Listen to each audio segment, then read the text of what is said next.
Ada filsuf yang nge-quote Yes. kayak begini. Filsuf ini ngomong, kebohongan yang diulang-ulang berkali-kali itu akan menciptakan agama yang baru.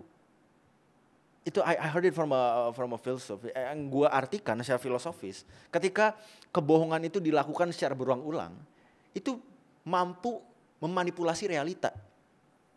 Gitu. Kalau udah banyak orang yang mempercayai sebuah kebohongan nih, itu akan jadi realita, jadi sesuatu yang nyata. Gitu, padahal it's a lie. Kenapa? Karena ya 1-2 orang tidak berpikir berkumpul, jadilah sebuah standar yang enggak mikir. Setuju banget. Jadinya mereka juga menjauhi tuh budaya-budaya berpikir. Karena apa? Ada ketakutan, asumsi gue ada ketakutan orang-orang yang malas mikir ini untuk menerima kalau selama ini yang dia percayai itu salah. Kebohongan yang terus diulang-ulang lama-lama bisa jadi suatu kepercayaan yang baru. Makanya banyak yang ngikutin Walid tuh.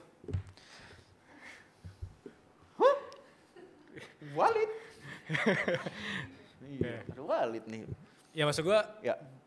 konteks ajaran sesat aja tuh banyak banget ya. Ya. Itu kan satu aksi yang dimana orang itu males mikir. Ya. Dia melihat lingkungannya semua menuju ke satu arah, kenapa dia harus berlawanan arah gitu ya? Betul.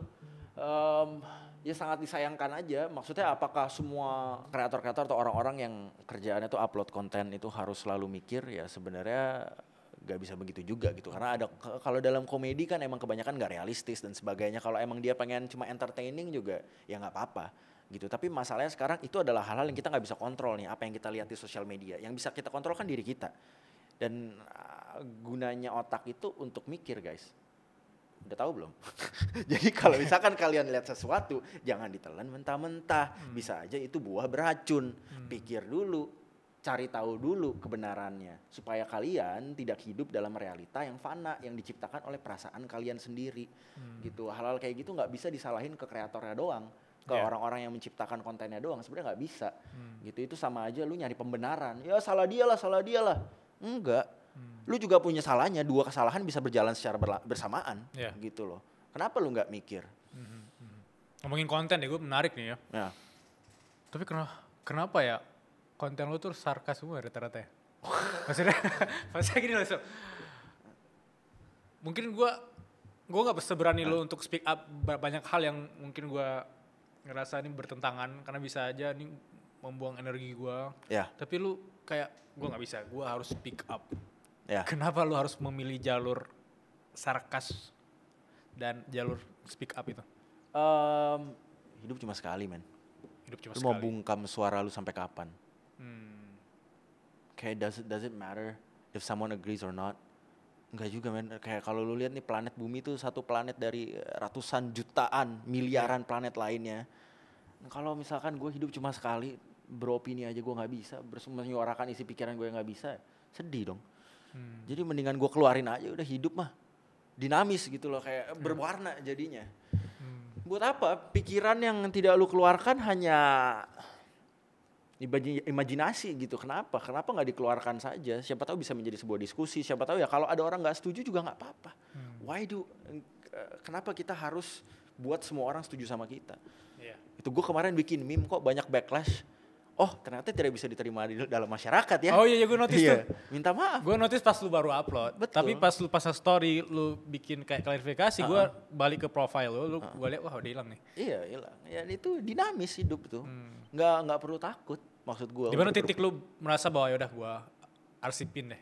Pertama gue nggak sadar kalau itu sesuatu yang menyinggung secara etis gitu, secara moral. Lama-lama ya gue diskusi sama teman-teman gue di breakdown ya. Akhirnya gue mulai sadar dari oh shit, ternyata gue salah nih kayaknya. Walaupun intensi kita bikin itu. Betul, untuk gue sih mengolok-olok pelaku gitu ya. Tapi nggak semua orang kan bisa menerima itu. Jadi ya nggak apa-apa, gue memilih damai aja sih sebenarnya. Dan gue juga ngerasa itu salah sih.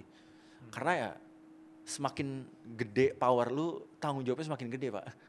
Nah sekarang kita ngomongin sarkasme itu ya. Jadi ini yang gue inget ya, kenapa gue bikin konten sarkasme. Karena I quote this from Nietzsche. Kayak Nietzsche tuh pernah bilang tragedi itu kebanyakan membantu orang-orang untuk mengingat jati dirinya. Karena setiap orang punya tragedi. Dan kebanyakan orang itu lebih belajar dari tragedi daripada lu diomongin dengan baik-baik menurut gua ya. Jadi sarkasme itu sebuah bentuk karya yang bisa mematik tragedi dalam dirinya.